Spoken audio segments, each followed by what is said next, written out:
বন্ধুরা সবাই কেমন আছো? বন্ধুরা আজকে তোমাদের আপন মায়ের পুকুরে ছেলের ঠাকুর ডুবানো নিয়ে অসাধারণ একটি সত্য ঘটনা বলবো। গল্পটি শেষ পর্যন্ত শুনলে তোমরা বাধ্য হবে হাতের কাজ করতে। না হলে সবাই আমাকে কাজ করে দিয়ে যাবে, আমি বাধা দেব না।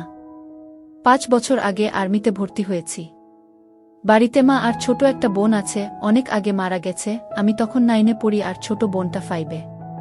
তখন থেকে মা নিজে সংগ্রাম করে সংসার চালিয়েছে, ঘরে বসে সেলাই মেশিন দিয়ে মানুষের কাপড় বানিয়ে বানিয়ে আমাদের ভরণ পোষণ করেছে। কিছু চাষের জমি ছিল তাই রক্ষে। না তো আমার চাচা কাকারা যেমন হারামি এক মুঠো ভাত তুলে দেওয়ার মানুষ ছিল না। নানা নানি দাদা দাদি অনেক আগেই পটল তুলেছে, মামা মামিরা কিছুটা সহযোগিতা করেছে, তাও নাকড়ার মতো করেছে যাতে মা যা ভাগে পেত তা লিখিয়ে নিতে পারে।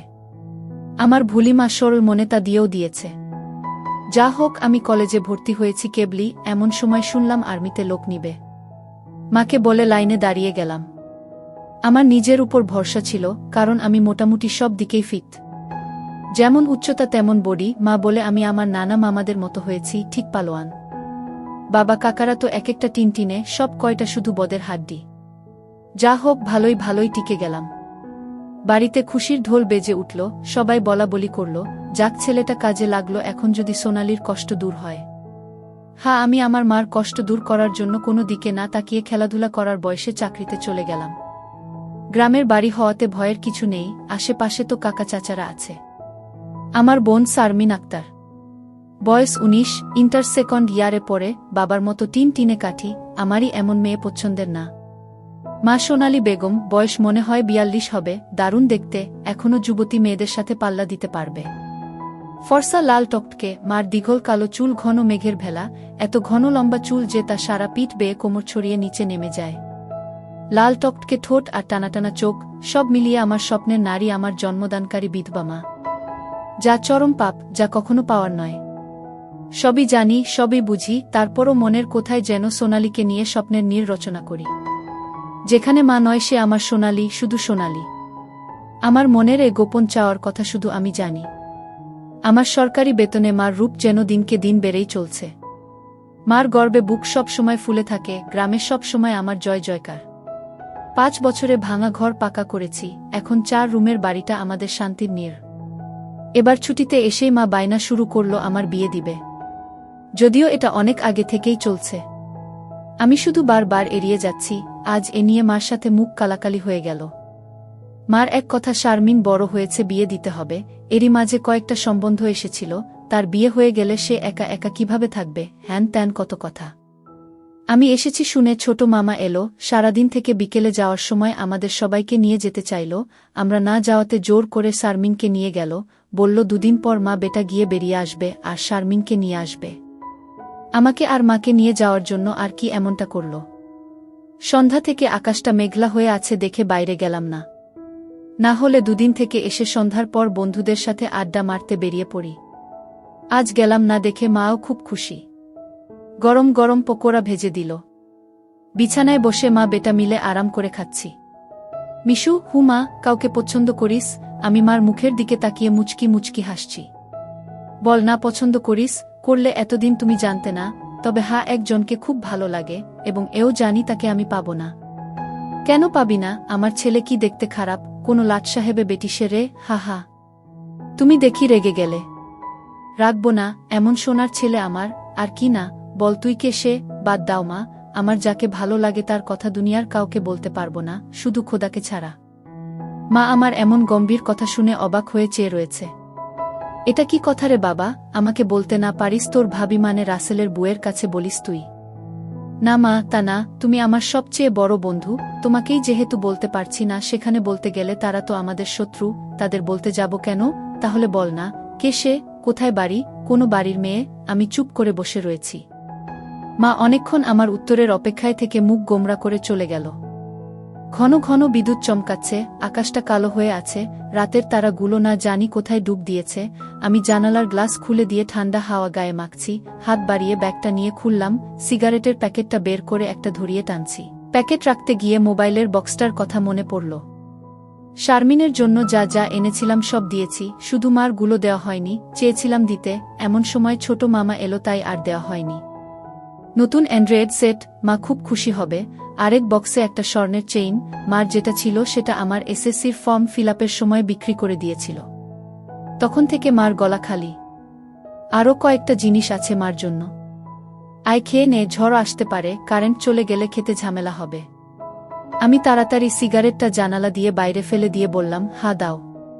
কি লজ্জা! মা সিগারেট খেতে দেখে নিল, জানে আমি খাই, তবে এভাবে দেখেনি কখনো। ঘরে বসে সিগারেট খাওয়াটা ভুল হয়ে গেছে, সারা ঘরে সিগারেটের ধোঁয়া। মা বেটা খেয়ে দিয়ে উঠলাম। মা বল, আমার রুমে এসো তো একটু। তুই যা, থালা বাসনগুলো গুছিয়ে আসছি। আমি রুমে এসে শুয়ে রইলাম। মা আধা ঘন্টা পর হাত মুছতে মুছতে এলো। কি রে বাবা? আমি উঠে মার হাত ধরে খাটে নিয়ে বসালাম। ব্যাগ থেকে এক এক করে শাড়ি, ব্লাউজের কাপড়, ছায়ার কাপড়, একটা বাদুর বোরকা, দুটো ওড়না, একটা শীতের জামা, চাদর এবং আরও একটা প্যাকেট দিলাম। প্যাকেটটা দিলাম ভয়ে ভয়ে, কারণ ওতে দুসের ছোট জামা কাপড় আছে, জানি না দেখার পর কি বলবে। এত কিছু কি জন্য এনেছিস? তোর কি বুদ্ধিশুদ্ধি হবে না কখনো? প্রতিবারই এত কিছু আনা লাগবে? আহ থামো তো তুমি, যা লাগে তা আনবো না। এটাতে কি রে? না, ওটা এখন খুলবে না, তোমার ঘরে গিয়ে খুলবে, আর প্লিজ রাগ করবে না। কি আছে এতে, তা তুমি খুলে দেখে নিও। আর হ্যাঁ, আরও কিছু আছে, এই বলে মোবাইলটা দিলাম। একটা থাকতে আরেকটা এত দামি মোবাইল, তোমার চেয়ে কেন কিছু দামি নয় আমার কাছে, এই বলে গালে একটা হামি দিলাম। মাও আমার কপালে হামি দিল। চোখ বন্ধ করো তো। কেন রে? আহ বন্ধ করো না একটু। মা হেসে দিয়ে চোখ বন্ধ করল। আমি চেইনটা মার গলায় পরিয়ে দিলাম। এখন চোখ খুলো মা। মা চোখ খুলে স্বর্ণের চেইনটা দেখে হুহু করে কেঁদে দিল। না মা, না, কাঁদবে না, প্লিজ মা, কেঁদে না, তোমার মুখে হাসি দেখব বলে নিয়ে এসেছি, সেখানে তুমি যদি কাঁদো তাহলে আমার খুব কষ্ট হবে মা। না রে বাবা, কাঁদছি না, তুই বুঝবি না এটা কিসের কান্না। খুশি হয়েছ মা? হা রে বাবা, অনেক খুশি হয়েছি। এই বলে মা দাঁড়িয়ে উঠে আমাকে ধরল। আমি তো কেঁপে উঠলাম। মা কখনো এভাবে আমাকে ধরেছে বলে মনে পড়ে না। ইস কি নরম, কি সুন্দর ঘ্রাণ, ও দুটো আমার বুকে পিষ্ট হচ্ছে। মা অনেকটা খাটো হওয়াতে তার মাথাটা আমার থুতনির নিচে, চুল থেকে সুবাস এসে নাকে লাগছে। নাক মুখ ডুবিয়ে দিলাম চুলে। ধীরে ধীরে আমার ওটা শক্ত হচ্ছে। মন চাচ্ছে হাত দুটো আরেকটু নিচে নিয়ে রাখি, তবে সাহস পাচ্ছি না। মা আমার যা রাগী মানুষ, ছোটবেলায় কত বেত পিটা করেছে তার হিসাব নেই। মার মুখটা দুহাত দিয়ে ধরে কপালে একটা হামি দিলাম। আর কখনো কাঁদবে না মা, আমি যেন তোমার চোখে পানি না দেখি। আচ্ছা বাবা, আর কাঁদব না। তো যাও, লাল তাঁতের শাড়িটা পরে দেখাও তো, দেখি কেমন লাগে আমার মাকে। যা পাগল, আমি বিধবা মেয়ে লোক, এমন লাল টকটকে শাড়ি পরলে মানুষে কি বলবে? কে কি বলল তাতে তোমার কি যায় আসে? আর এখানে মানুষ আসবে কোথা থেকে? মানুষের সামনে না পড়তে চাইলে পড়ো না, এখন আমাকে তো পরে দেখাও। আমার খুব মন চাইছে সাজুগুজু করে কেমন লাগে দেখতে। তাই আমার বাবা এনেছে, আর আমি পরব না তা কি হয়? তবে মানুষের সামনে কখনো পড়তে বলিস না রে। ঠিক আছে মা, আমি শুধু আমার সুন্দরী মাকে দুচোখ ভরে দেখতে পেলেই হলো। যা দুষ্টু, মাকে কেউ সুন্দরী বলে? হা হা, তাই? তাহলে কি বলবো গো? হিহি, তুই জানিস কি বলবি। বেয়াদবি নিও না, প্যাকেটে যা আছে তাও পড়ো। কি আছে রে এতে? যাও খুলে দেখো। মা চলে গেল। আমি পিছন থেকে দেখে মুগ্ধ হয়ে গেলাম। এ মহিলার কি কখনো যৌবনে ভাটা পড়বে না? প্রায় 15 মিনিট পরে মা এলো। অসম্ভব, এ কাকে দেখছি আমি? এতদিন এক পেরে শাড়িতে যে মাকে দেখেছি তার সাথে এ মহিলার কেন মিল নেয়? কি সুন্দর, অতুলনীয়, গর্জিয়াস, মার্ভেলাস, যতই উপমা দিই না কেন কম পড়ে যাবে। মা দরজার কাছে দাঁড়িয়ে আছে, আমি বিছানার পাশে হা করে দাঁড়িয়ে আছি। মা ভীষণ মায়াবী করে হেসে চোখের ভ্রুর উঠানামা করে জানতে চাইলে, কি কেমন? আমি ধীরে ধীরে মার সামনে গিয়ে দাঁড়ালাম। কি রে, কেমন হয়েছে? দারুণ মা, খুব সুন্দর, মনে হচ্ছে অ্যাঞ্জেল। যা দুষ্টু, মাকে এমন কমপ্লিমেন্ট দিতে হয়? আমার 10 পাস মা যে এমন কথাও বলতে পারে জানা ছিল না। সরি মা বলে হাত ধরে বিছানায় নিয়ে বসালাম। আমি নিচে বসে মার কোলে মাথা রাখলাম। তুমি সব সময় এমন ভাবে থাকতে পারো না মা? মা আমার মাথায় চুলে হাত বুলিয়ে দিয়ে, কি পাগলের মতো বলছিস? মানুষে দেখলে কি বলবে? তাহলে বলো, আমি যে কয়দিন থাকবো সে কয়দিন এমন করে সেজে থাকবে কেন রে? আমার খুব ভালো লাগে মা। হি হি পাগল, আচ্ছা থাকবনি। আমি মুখ উঠিয়ে মার মুখের দিকে তাকিয়ে, ওগুলো পড়েছ মা? যা শয়তান, কিছু তো শরম কর। মার জন্য কেউ এসব আনে? জানি না মা কেউ আনে কি না, তবে বাবা থাকলে হয়তো আমিও আনতাম না। সে নেই দেখে মনে হলো আমার মার তো ভালো মন্দর খোঁজ রাখার কেউ নেই, তাই নিজেই রাখি। রাগ হয়েছ মা?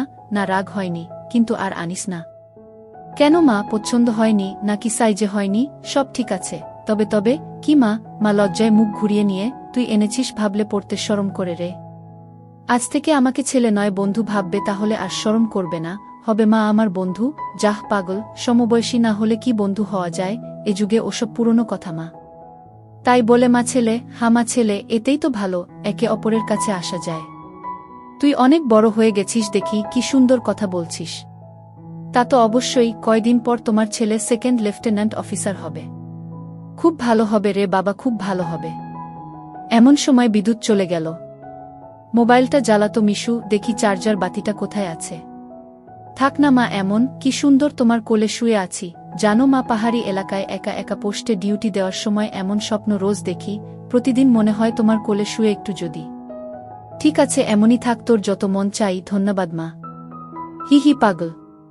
মা হু, আজ আমার পাশে ঘুমাবে একটু? কেন রে, মন চাচ্ছে তোমাকে ধরে ঘুমাতে। ঠিক আছে, যা সদর দরজাটা বন্ধ করে ঘরগুলোতে ছিটকানি লাগিয়ে আয়। আমি উঠে লাফাতে লাফাতে চলে গেলাম। আজ আমার খুশি ধরে না, কিছু হলে হতেও পারে। এক জগ পানি নিয়ে এলাম সাথে করে। এসে দেখি মা শুয়ে পড়েছে। টেবিলে জগটা রেখে খাটের পাশে দাঁড়ালাম। মা দেয়ালের দিকে সরে গিয়ে আমাকে জায়গা করে দিল। বজ্রপাতের আলোতে মার মুখটা মায়াবী মায়াবী লাগছে। খোলা জানালার হিম বাতাসে আমার মনে ঝড় তুলছে। জানি না মার মনে কি চলছে। মনে হচ্ছে মা তার স্বামীকে পাশে শোয়ার জন্য জায়গা করে দিল। মা নতুন বউ, আমি তার স্বামী। দাঁড়িয়ে রইলি যে, শুবি না? হাসুই। মার পাশে শুয়ে পড়লাম, দুজনে মুখোমুখি। আধো অন্ধকারে দুজনে দুজনার দিকে চেয়ে আছি। ঘুমাবি না? তুমি ঘুমাও, আমার ঘুম এত তাড়াতাড়ি আসে না। তাই আয় কাছে আয়, মাথায় হাত বুলিয়ে দিচ্ছি। আমাকে আর পাই কে? একেবারে মার বুকের কাছে বুক নিয়ে গেলাম, তবে কোমরটা দূরে রাখলাম। মা একটা হাত সাইডে লম্বা করে দিল, এখানে মাথা রাখ। মা তার হাতের উপর মাথা রাখতে বলছে। আমি সহজ মনে তাই করলাম। নাকটা মার বগল থেকে ৩-৪ ইঞ্চি দূরে। ভালোমতো দেখতে না পেলেও বুঝতে পারছি যে এর বেশি দূরে নয়, কারণ ঘামের ঘ্রাণ পাচ্ছি। ইস, মার বগলের ঘ্রাণেই তো আমার শরীর আনচান আনচান করছে। মার বাম হাতের উপর শুয়ে আছি। মা ডান হাত দিয়ে মাথায় হাত বুলিয়ে দিচ্ছে, এতে করে আঁচল উঁচু হচ্ছে। আর যখনই বিদ্যুৎ চমকাচ্ছে তখনই ওগুলো দেখতে পাচ্ছি। নিজেকে কন্ট্রোল করা মুশকিল হয়ে পড়ছে। মিশু, হু, কাকে পছন্দ করিস বললি না তো? শুনলে রাগ করবে মা, তাই বলা যাবে না। কেন কেন, এমন কাকে তোর মনে ধরেছে যে শুনলে রাগ করব? বাদ দাও না মা, নিজেকে তোমার কাছে ছোট করতে চাই না, চাই না তোমার মনে কষ্ট দিতে। তোর কথার তো আগা মাথা কিছুই বুঝছি না। নাইবা বুঝলে মা, হু। তোমাকে একটু ধরি। মা হি হি করে হেসে, ধর।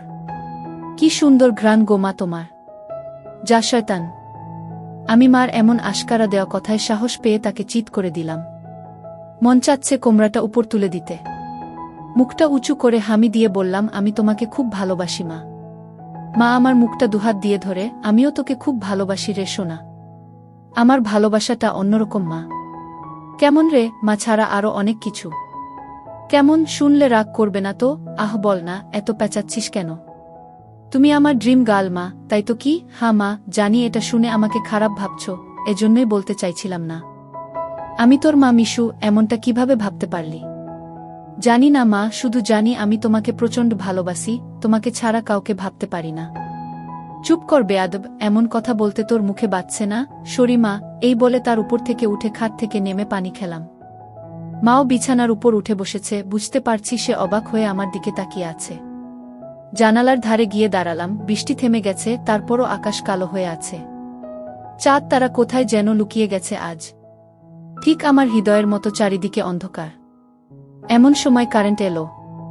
ঘরটা আলোকিত হয়ে গেল। আমি জানালাটা লাগিয়ে দিলাম, পর্দা ঝুলিয়ে দিয়ে ঘুরে দাঁড়ালাম।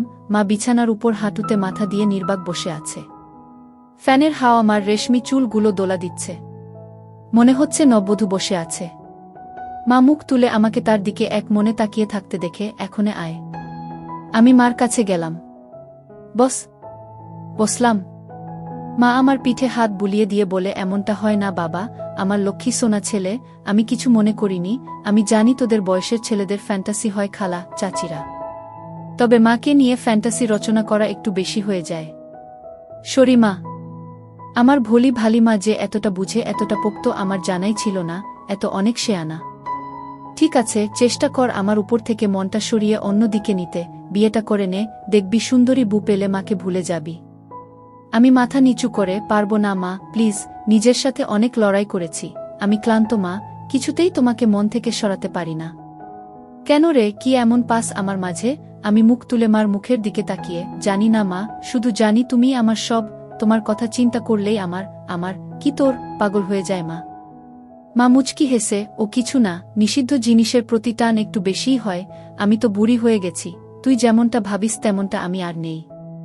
মার এমন কথা শুনে আমি কেঁপে উঠলাম। মা কি ইশারায় আমাকে বুঝালো যে তার জিনিসপত্র আর আগের মতো নেই, দেখলে আমার পছন্দ হবে না? দেখ বাবা, এক একজনের এক একজনকে ভালো লাগে, তাই বলে কি তাকেই নিজের করে পেতে হবে এমন কেন কথা আছে? অন্য কেন মা হলে এসব কথা শোনার সাথে সাথে চিৎকার চেঁচামেচি করে বাড়ি মাথায় তুলত। আমি কিন্তু তা করছি না, কারণ তুই আমার একমাত্র ছেলে, নারী ছেঁড়া বাঁধন, তোকে আমি অনেক ভালোবাসি, তাই বলছি আমার ভালোবাসার মর্যাদা রাখতে বিয়ে করে নে বাবা, দেখবি ধীরে ধীরে আমার থেকে মন বোমার দিকে চলে গেছে। ধন্যবাদ মা, তুমি আমার কথা মন দিয়ে শুনেছ এবং যুক্তি দিয়ে ভালো মন্দের বিচার করেছ বলে। তবে লজ্জা না করে বলছি মা, এর আগেও আমি দু একটা মেয়ের সাথে মিশেছি, তারা শুধু সুখ পেয়েছে আমার কাছে, আদর ভালোবাসা একটুও পাইনি আমার কাছ থেকে। এমনকি আমার নিজেরও হয় না যতক্ষণ চোখ বন্ধ করে তোমাকে না ভাবি। যখন সেসব মেয়েদের জায়গায় তোমাকে কল্পনা করি তখন আমি আর নিজের মাঝে থাকি না, সুখের সাগরে ভেসে যায়, কেবলমাত্র তখনই হয় আমার। তুই তো অনেক দূর এগিয়ে গেছিস, তাহলে আমি অনেক আগে থেকেই বুঝতে পেরেছিলাম যে আর চোখে লুকিয়ে লুকিয়ে আমাকে দেখিস। ভাবতাম শয়তান ছেলে পুলে, আরেকটু বড় হলে সমবয়সী মেয়েদের সাথে মিশলে ঠিক হয়ে যাবে, কিন্তু এখন দেখছি তা না, তোর দেখি বয়স্ক মহিলাদের ভালো লাগে। এতক্ষণ মার সাথে এত খোলামেলা কথা বলতে পেরে নিজেকে অনেক হালকা লাগছে। সাহস করে মাকে ধরে শুইয়ে দিলাম। মা চুলে হাত বুলিয়ে দিচ্ছে। আমি তাহলে কি করব মা? সেটাই তো ভাবছি। যেটাই ভাবো মা, আমার মতো পরিবর্তন হবে না। মানে কি? মানেটা তুমি ভালো করেই জানো। মার কণ্ঠে এবার সত্যি সত্যি রাগের আওয়াজ পেলাম। তাই বলে সারা জীবন বিয়ে করবি না, নাকি ছেলে হয়ে মাকে বিয়ে করতে চাস? মা যে এমন কথা ঠাস করে বলে বসতে পারে তা আমি চিন্তাই করিনি। আমি বললাম, বিয়ে না করতে পারলেও তো তুমি আমার হতে পারো। এটা কি মামা বাড়ির আবদার নাকি? ছি ছি মিশু, এমনটা বলতে তোর মুখে বাঁধল না? তাহলে সারা জীবন ছেলেকে এভাবেই দেখতে পাবে মা, তোমার এই মিশু কখনো বিয়ে করবে না। মার চোখে জল টলমল করছে, আমি হাত দিয়ে তা মুছিয়ে দিলাম। আমি তো এমন কিছু করিনি মা, তাহলে তুমি কাঁদছো কেন? আমরা দুজন জাস্ট আলাপ করছি। মা অনেকক্ষণ চুপ থেকে, শুন বাবা, লজ্জা শরমের মাথা খেয়ে বলছি, তোর কষ্ট আমি দেখতে পারবো না। আর বয়স্ক মহিলাদের কাপড় চোপড়ের উপর থেকেই কেবল ভালো লাগে, খুললে নয়। তুই যদি চাস তাহলে আমাকে সেভাবে একবার দেখে নে, তাও তুই মতো পরিবর্তন কর। তবে শুধু দেখতে পাবি, কিছু করতে পারবি না। মার মুখে এমন কথা শুনে আমি আর দুনিয়াতে নেই। বল রাজি? আর যদি আমি দেখে আরও বেশি আকর্ষণ অনুভব করি তাহলে? আমি বলতে চেয়েছি যে, আজ আমাকে দেখ, আর আগেও তো তুই অন্যদের দেখেছিস, তাহলেই তফাৎটা বুঝতে পারবি। আমার মনে হচ্ছে আমার মতো মার মনের ভিতরেও কিছু আছে, নয়তো দেখার কথা। আমি তো কিছু বলিনি, মা নিজ থেকে দেখতে দিতে চাইছে যে। রাজি? রাজি। যা, বড় লাইটটা বন্ধ করে ছোট লাইটটা জ্বালিয়ে আয়। মনে মনে ভাবলাম, কি সৌভাগ্য, আজ তো আমার পোয়া 12 লেগে গেছে। নীল বাতিটা জ্বালিয়ে খাটের পাশে দাঁড়িয়ে রইলাম। মাও উঠে দাঁড়ালো। ধন্যবাদ মা, আমার স্বপ্ন পূরণ করার জন্য। তোর জন্য আমি সব পারি রে, শুধু কথাদের সব দেখে নিয়ে মাকে ভুলে যাবি না তো, বা ভুল বুঝবি না তো? কি বলছো মা? তুমি আমার মা, আমার স্বপ্নের রানী, আমার ফ্যান্টাসির জগৎ, সব কিছুই তুমি। তোমাকে ভুলে গেলে তো নিজেকেই ভুলে যাওয়া হয়। কথা দিলাম মা, জীবন থাকতে তোমার অবাধ্য হব না। ভুল বুঝা বা ভুলে যাওয়া তো দূরের কথা। আমি বললাম, কিছু মনে করো না মা, আমি কি ছুঁয়ে দেখতে পারবো? মা আমার চোখের দিকে তাকিয়ে, আমি তোর মা মিশু। মা, তুমি আমার মা এবং আমার স্বপ্নের রানীও। আমি পিছন দিকে গিয়ে শাড়ির আঁচলটা ফেলে দিলাম।